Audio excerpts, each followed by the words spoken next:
बघितलं की त्यांना कानाला पेन व्हायला लागलं इथं आणि इथं.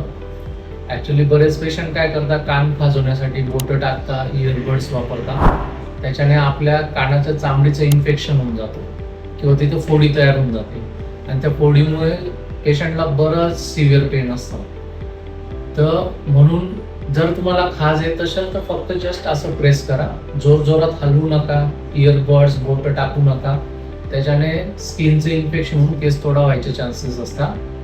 म्हणून शक्यतो डॉक्टरांच्या सल्ल्याने एखादा ड्रॉप किंवा टॅबलेट घ्या, पण उगाच काही वाढवा करू नका. आणि डायबिटीस पेशंटने तर कधीच कानाला हात लावू नये, कारण की जर कधी काही त्यांच्या स्किनचं इन्फेक्शन झालं तर ते आत हाडापर्यंत जातं, नंतर पूर्ण कवटीचं इन्फेक्शन व्हायचे चान्सेस असतात. म्हणून डायबिटीस पेशंटने आयुष्यात कधीच कानाला हात लावणे नाही, कानात इयरबड्स वापरणे नाही, डॉक्टरांच्या सल्ल्याशिवाय काहीच उद्योग करणे नाही.